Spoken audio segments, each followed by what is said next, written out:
দেশের এই সময়ের অবস্থাটা খুব খারাপ, যে কোনো সময় যে কোনো অনাকাঙ্ক্ষিত ঘটনা ঘটতে পারে। আরেকটি যেটা ষড়যন্ত্রের কথা বললাম, সরকারের মাত্রাতিরিক্ত তেল মারাটা এটাও ভালো জিনিস না, লক্ষণ না, এবং এটা সরকারের কাছে কেউ চায় না। সরকারের কাছে মিনিমাম একটা প্রোটেকশন চাওয়া হয়েছে। সরকার যদি এমন করে তাহলে আপনি মনে করবেন যে ওইখানেও ডালমে কুচ কালা হয়, কারণ এটা জনগণের সামনে বুঝানো যে এই দলটাকে বেশি সাপোর্ট দিচ্ছে। এনসিপি বলতে যে রাজনৈতিক দলটা, সেটাকে আপনার এটা সরকারের পৃষ্ঠপোষকতা একটা রাজনৈতিক দল, এভরিবডি এটা বলবে, এবং আমরাও দেখেছি সরকার তাদেরকে কিভাবে সহযোগিতা করে। তো তারা যদি এটা সরকারের দল হয়ে বলে, এবং জামাত কতটা সহযোগিতা পেয়েছে এই সরকারের কাছ থেকে, আমার মনে হয় ক্ষমতায় গেলেও জামাত এতটা ক্ষমতা ব্যবহার করতে পারবে কিনা সন্দেহ আছে। প্রমাণই তাদের করবে, সেই জন্য তারা হয়তো রিস্ক নিতে চাচ্ছে না। আর এখন তো আছে, ভালোই আছে, যে কারণে নির্বাচনটাও তারা ঘোলাটে করতে চাচ্ছে। আমন্ত্রণ জানাচ্ছি প্রিয় দর্শক, মানচিত্র নিয়মিত আয়োজন কথোপকথনে আগামী নির্বাচন নিয়ে সংশয় সন্দেহ কাটছে না। নানান পক্ষ থেকে নানান ধরনের হুমকি এবং একটি বিশেষ পক্ষ থেকে অভিযোগ জানানো হচ্ছে যে পাতানো নির্বাচন হতে যাচ্ছে। আমরা যদিও জানি যে এই নির্বাচন বানচালের জন্য অনেক পক্ষ থেকে নানান ধরনের চেষ্টা করা হচ্ছে। আসলে কি হতে যাচ্ছে, কোথায় দাঁড়িয়ে আছে, আমরা এসব বিষয় নিয়ে কথা বলবো। এই বিষয়ে আলোচনার জন্য আমাদের সঙ্গে যুক্ত রয়েছেন বিএনপি নির্বাহী কমিটির সম্পাদক মন্ডলীর সদস্য, সাবেক সংসদ সদস্য নীলুফার চৌধুরী মনি। নীলুফার চৌধুরী মনি, আপনাকে স্বাগত জানাচ্ছি। এর মধ্যে নানান ধরনের সিনারিও আমরা দেখতে পাচ্ছি নির্বাচনকে কেন্দ্র করে। আমি যদি প্রথমেই আপনার কাছে জানতে চাই যে জামাত ইসলামী পক্ষ থেকে অভিযোগ করা হয়েছে একটি বিশেষ ব্যক্তিকে বিশেষ নিরাপত্তা দেওয়া হচ্ছে এবং এখানে লেভেল প্লেইং ফিল্ড নেই। সরাসরি জামাতের আমিরই এই কথা বলছেন। আপনি কি বলবেন, আসলে লেভেল প্লেইং ফিল্ড নেই, নাকি আসলেই যারা অভিযোগ করছে তারাই লেভেল প্লেইং ফিল্ড মানে সেই জায়গা থেকে বেশি এগিয়ে আছে? ধন্যবাদ আপনাকে। যারা শুনছেন, আমার শুভেচ্ছা অভিনন্দন। আমি প্রথমেই এক লাইনে যদি বলতে বলেন তাহলে বলবো এটা একটা ষড়যন্ত্র। এটা ডেফিনেশনে আমি ফিরে আসছি। সেটা হলো যে প্রত্যক্ষভাবে দেখা যাচ্ছে যে হ্যাঁ, আমাদের চেয়ারম্যান সাহেব উনি বাংলাদেশে এসেছেন, অনেক রকম বাধা বিপত্তি পেরিয়ে এসেছেন, এবং আসার পরেই উনি উনার মাকে হারিয়েছেন। বাংলাদেশের সর্বজন স্বীকৃত একজন নেতা, গণতন্ত্রের মূর্ত প্রতীক, উনি আমাদের মাঝ থেকে চলে গেছেন, এবং উনার জীবন হুমকির মুখে, এটাও আমরা সবাই জানি। তো এটাকে যদি অন্যরা অন্য চোখে দেখে, আপনি জানেন বিএনপি একটা অনেক বড় দল এই মুহূর্তের জন্য, তো সেই বড় দলের সর্বোচ্চ পর্যায়ের নেতা উনি। তো উনি এত সমস্যার মধ্যে দিয়ে ওনার জার্নিটা গেছে, 17-18 বছরের 19 বছরের জার্নিটা। এই জার্নির পরে একটা মানুষের জীবন হুমকির মুখে, এটা বলার অপেক্ষা রাখে না। এখন পর্যন্ত আপনি জানেন যে কিছুদিন আগে যখন ওনার কথা আসার কথা ছিল, যখন ওনাকে বিভিন্ন প্রশ্নবাণে বিদ্ধ করা হচ্ছিল, তখন উনি বলেছিলেন যে এই আশাটা আমার একার উপর নির্ভর করেন না। তো সেই জায়গা থেকে উনি যখন আসছেন, তার মানে বুঝতে হবে যাদের উপর নির্ভর করছিল তারাও অনেকটা বরফ গলেছে হয়তোবা, আমরা এটা মনে করতে পারি। তো সেই হিসেবে উনি এসেছেন, উনি আমাদের মাঝে কাজ করছেন। ওইভাবে হয়তো করতে পারছেন না, কারণ ওনার মায়ের এখনো শোক কাটিয়ে ওঠেনি আমাদের নেত্রী। সেই জায়গা থেকে সরকার যদি তাকে কিছুটা তাকে নিরাপত্তা দেয়, এটা সমস্ত রাজনৈতিক দলগুলোর নেতৃবৃন্দের খুশি হওয়ার কথা। যে এই যে যেমন ধরেন আমরা কথা বলছি এখন, গতকালকে রাতে, সন্ধ্যা রাতে স্বেচ্ছাসেবক দলের একজন নেতাকে যেভাবে গুলি করে মারা হলো, মানুষের জীবনের মিনিমাম নিরাপত্তা নাই, আর ওনার ব্যাপারটা তো আরো অনেক অনেক ভিন্নতর।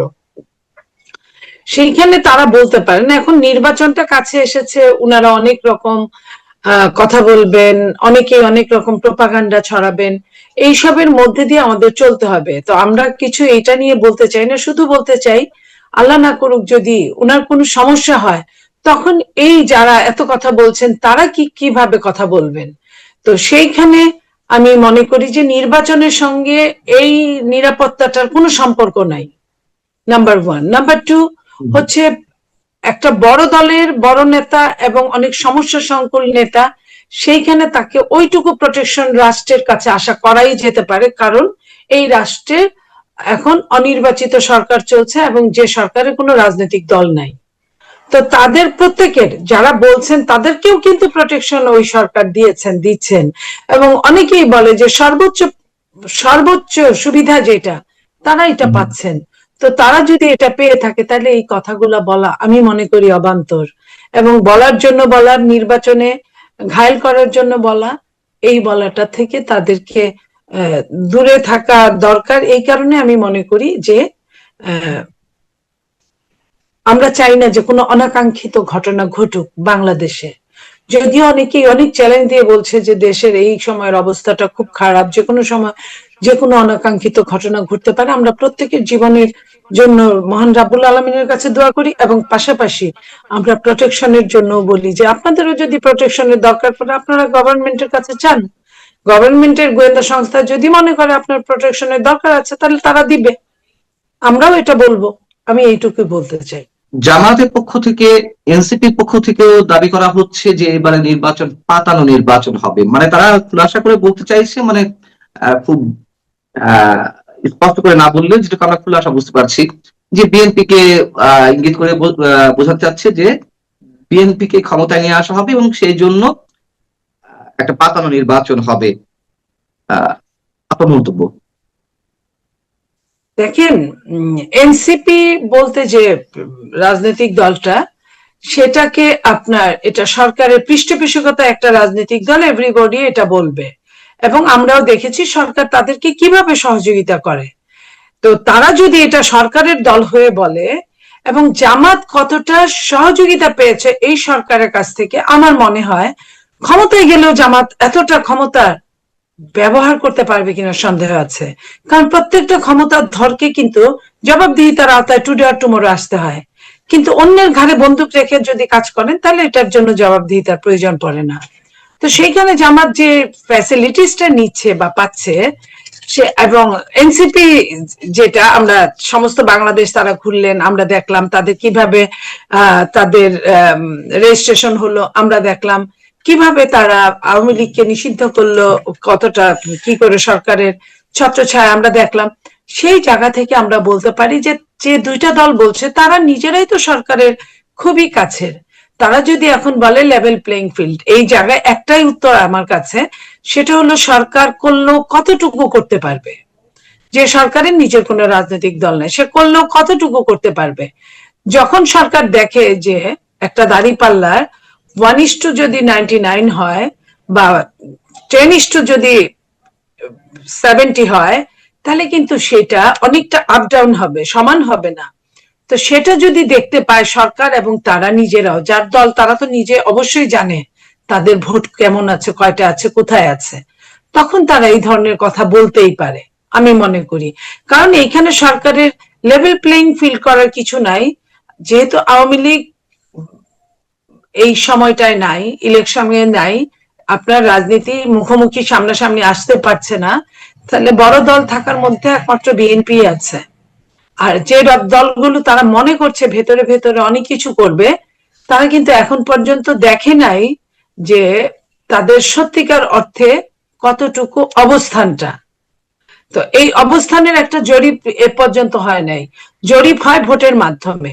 তো সেই ভোটের মাধ্যমে অনেক বছর যাবৎ বিএনপিও ভোটের বাইরে, জামাতও ভোটের বাইরে, আর এনসিপি তো নতুন দল, সেই জায়গায় ভোটের প্রমাণই তাদের করবে, সেই জন্য তারা হয়তো রিস্ক নিতে চাচ্ছে না। আর এখন তো আছে, ভালোই আছে, যে কারণে নির্বাচনটাও তারা ঘোলাটে করতে চাচ্ছে।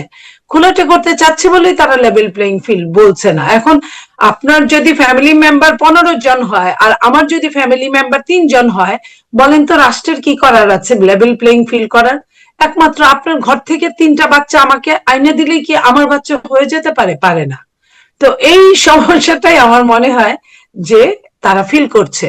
ওই তাদের নিজস্ব কথা তো কেউই বলে না দল চালাতে গিয়ে, এই জন্য ঘুরিয়ে ঘাড়িয়ে এই ধরনের কথা বলছে আমার যেটুক ধারণা। আরেকটি যেটা ষড়যন্ত্রের কথা বললাম, সরকারের মাত্রাতিরিক্ত তেল মারাটা, এটাও ভালো জিনিস না, লক্ষণ না। এবং এটা সরকারের কাছে কেউ চায় না, সরকারের কাছে মিনিমাম একটা প্রোটেকশন চাওয়া হয়েছে। সরকার যদি এমন করে তাহলে আপনি মনে করবেন যে ওইখানেও ডালমে কুচ কালা হয়, কারণ এটা জনগণের সামনে বুঝানো যে এই দলটাকে বেশি সাপোর্ট দিচ্ছে। এতে কি হবে, এতে বিরোধীরা যাতে বেশি করে কথা বলতে পারে, প্রমাণটা সামনে এনে দাঁড় করাতে পারে, এটাও হতে পারে।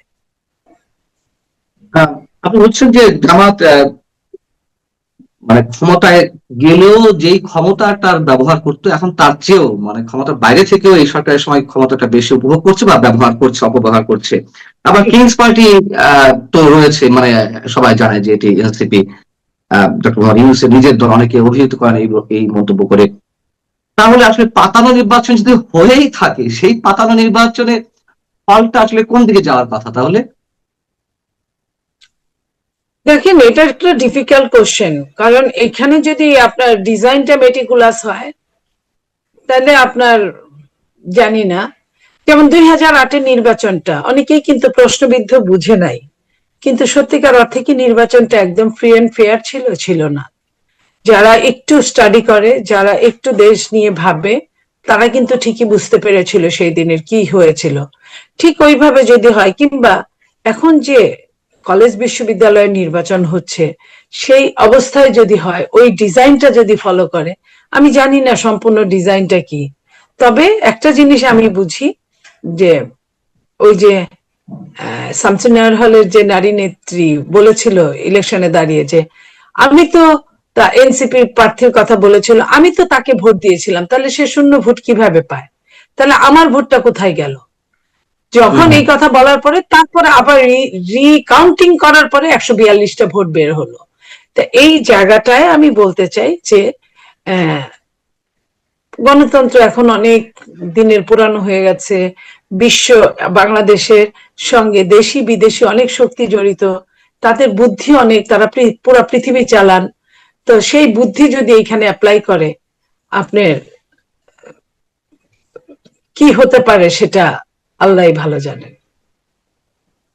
গুপ্ত হত্যা বাড়তে পারে এমন কথা বলা হচ্ছে, আবার গুপ্ত রাজনীতি নিয়েও তো আমরা অনেক কথা শুনলাম। এটা তো ওপেন সিক্রেট যে শিবিরের ছেলেরা কিভাবে ছাত্রলীগের মধ্যে মিশেছিল। এখন আবার শুনছি যে জামাতের নেতাকর্মীরা বিএনপির মধ্যে মিশে গেছে, রাত পোহালে দেখতে পাচ্ছি তারা সব জামাতের রোকন সদস্য। এটি সাবেক শিক্ষা প্রতিমন্ত্রী আপনাদের দলের, আপনার দল যখন সরকার ছিল, এহসানুল হক মিলন, তিনি বলেছেন যে যাদেরকে আমি নিজের কর্মী মনে করতাম, বিএনপির নেতাকর্মী মনে করতাম, হঠাৎ করে দেখলাম যে তারা জামাতের রোকন সদস্য। যদি এই অবস্থা হয় তাহলে বিএনপির আসলে সামনে কি ধরনের ভাগ্য বরণ করা লাগতে পারে যদি গুপ্ত রাজনীতি তারা এইভাবে চালিয়ে যেতে থাকে? দেখেন, গুপ্ত রাজনীতির একটা সুবিধা বা অসুবিধাটা কি জানেন? যে পর্যন্ত তারা নিজে থেকে না বলবে ওই পর্যন্ত আপনি সন্দেহ করতে পারেন, কিন্তু আপনি কিন্তু স্ট্রেট বলতে পারেন না। আপনি বলতে পারেন তুমি রয়ের এজেন্ট, তুমি আইএসআই এজেন্ট, তুমি সিআইএর এজেন্ট, তুমি মুসাদের এজেন্ট, ইত্যাদি ইত্যাদি আপনি বলতে পারেন, কিন্তু আপনি তো প্রমাণ করে দেখাতে পারবেন না। ঠিক তেমনই গুপ্ত রাজনীতি, তুমি গুপ্ত রাজনীতি, তুমি জামাতের এজেন্ট বা তুমি আরো অন্য কারো এজেন্ট, বাট সে নিজে যে পর্যন্ত, আওয়ামী লীগ যদি এরকম ধ্বংসের দ্বার প্রান্তে চরম ভাবে না যেত এবং তারা যদি না স্বীকার করতো যে সব ছাত্রলীগ হঠাৎ করে সব শিবির হয়ে গেল, তো এরকম তারা নিজেরা স্বীকার করেছে বলেই আমরা বলতে পেরেছি। তারা এখন যে স্বীকার করছে না, বিএনপি বলেন, আমি তো এমনও জানি, শুনেছি যে বাম রাজনীতির ভেতরেও তাদের লোক ঢুকানো আছে। তো আপনি কোথায় যাবেন? আপনি কাকে বিশ্বাস করবেন? আমি তো এখন অনেকখানে বলি যে 3জন লোক বসলে যে আসলে কে যে কার লোক আমি নিজেই জানি না, কারণ সত্যিকার অর্থে সে কার লোক এটা আমি একদিন কোন একটা ঢাকা বিশ্ববিদ্যালয়ের প্রফেসরের সাথে আমার টকশো ছিল, টকশোর একটা পর্যায়ে শেষ হওয়ার পরে উনি আমাকে বললো যে আপা আমি সাদা দলের সদস্য আপনাদের। তো আমি বললাম তাই? তো উনি আমার হয়তো বা এক চিলতে হাসি দেখে উনি বুঝে ফেলেছে, উনি বলে আমি কিন্তু সত্যিকার অর্থে সাদা প্যানেলের সদস্য। আমি তখন একটু ঘুরে দাঁড়িয়ে বললাম যে সত্যিকার আর মিথ্যাকার কি ভাই একটু বলবেন? বলে যে আপনি তো জানেনই আমি সত্যি মনে প্রাণে দিয়ে জাতীয়তাবাদী শক্তির সদস্য। তখন আমি বললাম যে এই যে আপনি সত্যিকার বললেন, এটা আমি এখন জানলাম যে আপনি সত্যিকার। তা আবার এটাও ঠিক যে এটা কতটুকু সত্যিকার এটা অনেকেই তো, আপনার নাম নাই বলি, অনেকেই শেখ হাসিনাকে বক্তৃতায় কত সুন্দর কথা বলছেন, যে মুস্তাকের কথা বলছেন, যে নেত্রী আপনাকে বুঝতে হবে এইসব কি বলে মুনাফিকরা এখনো পৃথিবীতে আছে, এখনো বাস করছে আপনার চারপাশে, অথচ যে বলছে সে নিজেই কিন্তু তার চেয়ে বেশি খারাপ কাজ করেছে। তো এই যে এই জায়গাটায় সত্যিকার যখন বলবে তখনই কিন্তু আরেকটা ভয় কাজ করে, যে হ্যাঁ কতটুকু সত্যিকার। তো এই জায়গাগুলোতে এটার আসলে আমি জানি না যে এটা সুরাহাটা কিভাবে হবে। একটা একটা নিজের দলের পোস্ট হোল্ড করে, অথচ সেটা গোপন থাকে, অন্য দলে আবার সে পোস্ট হোল্ড করে। তো সেটা তার কিন্তু তার ওই কাজের উপর তার প্রমোশন হচ্ছে, তার এই যে কি বলবো, এটা শত্রুতামূলক কাজের জন্য বা মুনাফিকি কাজের জন্য তার প্রমোশন হচ্ছে তার নিজের দলের। তো এটা তো সবখানে সম্ভব না। বিএনপি তো কঠিন কালে এই হিসাবটা করতে পারে না কোনোদিন, আমার ধারণা আওয়ামী লীগও এটা পারে না। আওয়ামী লীগ এখন হয়তো শিখে ফেললে আরেকটা সমস্যা, যে নিজের দলের লোকও তখন আরেক দলে ঢুকায় দিবে, এটাও কিন্তু একটা ব্যাপার হয়ে দাঁড়াবে। তখন পৃথিবীর এবং এই দেশের রাজনীতি আরো জঘন্য থেকে জঘন্যতর হবে। স্পাই স্পাই যখন দল করে স্পাই হয়, এটাকে তো সরানো যায় না। সেই আশঙ্কা থেকেই আপনার কাছে জানতে চাওয়া, যে আমি প্রথমেই যদি জানতে চাচ্ছিলাম ওটা আবারও জিজ্ঞাসা করি, যে আপনি নিজেই বলেন যে আওয়ামী লীগের ভিতর গুপ্ত রাজনীতি করেছে শিবির জামাতের লোকজন ঢুকে, সেই আওয়ামী লীগের তো যে করুণ পরিণতি ভোগ করতে হয়েছে তার মধ্যে এটি একটি কারণ। ঠিক একইভাবে বিএনপির মধ্যেও যদি এরকম গুপ্ত রাজনীতি করা লোকজন থাকে অন্য দলের বা জামাত শিবিরের, তাহলে বিএনপির জন্য কতটা সেটি আশঙ্কাজনক? ভীষণভাবে আশঙ্কাজনক, কারণ আওয়ামী লীগ তাও আপনার চাণক্য রাজনীতি করতো, আমরা মাঝে মাঝে বলতাম। বিএনপি কিন্তু চাণক্য রাজনীতি করে না। এই যে আওয়ামী লীগ চাণক্যের রাজনীতি করেও কিন্তু ধরতে পারে নাই, তো বিএনপি সোজা সরল রাজনীতি করে কিভাবে পারবে? বিএনপি যেটুকু পারে নিজের দলের সঙ্গে পারে, অন্য দলের সঙ্গে যায় না বা পারে না বা চেষ্টাও করে না। তো এটা ভীষণভাবে এটা সামনের রাজনীতির জন্য একটা ধ্বংসাত্মক কার্যক্রমে পরিণত হবে বা হতে পারে বা বয়ে নিয়ে আসবে, এটাই আমি আশঙ্কা করি। আমরা শেষ পর্যায়ে সিএসি নাসির উদ্দিন বলেছেন যে এবার নির্বাচন পাতানো নির্বাচন হবে না। প্রত্যেক সিএসি তাই বলেন, প্রত্যেক নির্বাচন কমিশনই তাই দাবি করেন। আমরা এর আগে দেখেছি সবশেষ 24 জানুয়ারি যে নির্বাচন হলো কথিত নির্বাচন, সেই নির্বাচনের যারা কমিশনার ছিলেন তারাও বলেছিলেন যে এইবারের নির্বাচন যদি সঠিকভাবে আমরা না করতে পারি তাহলে বাংলাদেশ থেকে, আমরা পৃথিবী থেকে বিচ্ছিন্ন হয়ে যাব, এমন মন্তব্য করেছিলেন, আপনার নিশ্চয় মনে আছে। এইবারের নির্বাচন কমিশনাররাও ঠিক একই ধরনের মন্তব্য করছেন যে আমরা যদি সঠিকভাবে নির্বাচন করতে না পারি তাহলে এর বিপদের সম্ভাবনা বা ক্ষতি ইত্যাদি নানান ধরনের বিশেষণে বিশেষায়িত করছে। নির্বাচন কমিশনের উপর কতটুকু আমরা আশা করতে পারি, ভরসা রাখতে পারি? দেখেন, এই যে আমরা যে খুবই খারাপ অবস্থায় পতিত হব যদি নির্বাচনটা না হয়, না করতে পারি, এটা বলার অপেক্ষা রাখে না। এটা সবাই আমরা বুঝতে পারছি দেশটা এখন কোন জায়গায়, মবের কোন রাজত্বে চলে গেছে। তো সেইখানে আপনি নিজেই উত্তর দিলেন, প্রত্যেক ইসি বলে, প্রত্যেক সিইসি বলে যে সবচেয়ে ভালো নির্বাচন হবে, আমি ছাড় দিব না। এবং আপনি এখান থেকে বুঝেন যে ছাড় না দেওয়ার জন্য যে কাজগুলো করা দরকার উনি কি একটা কাজও করেছেন? উনি কি আইন শৃঙ্খলা রক্ষা কমিটি যারা আছেন বাহিনী, তাদের কি ট্রমা থেকে উদ্ধার করেছেন? উনি কি অস্ত্র উদ্ধার করেছেন? উনি কি গোলাবারুদ উদ্ধার করেছেন? উনি কি প্রশাসনের যে সমস্যাটা, প্রশাসনের ওই সমস্যা থাকলে ইলেকশনের অনেক বড় ক্ষতি আসতে পারে, সেটার কি কোনো সমাধান করার চেষ্টা করেছেন? উনি তো এই কাজগুলো কিছুই করেন নাই। বরং উনি যখন হাদি মারা গিয়েছেন, শহীদ হয়েছেন, তখন উনি বলেছেন এটা বিচ্ছিন্ন ঘটনা, এটা এফেক্ট পড়বে না। তো এই জায়গায় গতকালকে যে ছেলেটা মারা গেল, আগামী 48 ঘন্টা 24 ঘন্টা কি হবে আমরা জানি না, কারণ আমরা দেখেছি যে যারা যারা অনেক বেশ লম্বা লাইনের কিছু ব্যক্তি আছে যারা অনেক কিছু করে, বাংলাদেশকে অনেক দূর থেকে পরিচালনা করার চেষ্টা করে, তারা বলেছে আগামী 48 ঘন্টা ভীষণ ভাবে কি বলবো সাবধানতার, যে বড় কোনো ঘটনা ঘটতে পারে, সাবধানও না, বড় ঘটনা ঘটতে পারে। তো এই জায়গাটায় এটা কি সরকার বুঝে না, সরকার জানে না, সরকার জানার চেষ্টা করে না, সরকার এটার জন্য কাজ করে না? তো যদি না করে থাকে তাহলে আপনার মনে করেন যে কি হতে পারে? আমরা সহজেই এটা অনুমেয়। অনেক ধন্যবাদ নীলুফা চৌধুরী মনি, আপনাকে আমাদেরকে সময় দেওয়ার জন্য। ভালো থাকুন, নিরাপদে থাকুন। দর্শক, আপনারা ভালো থাকুন। আল্লাহ হাফেজ।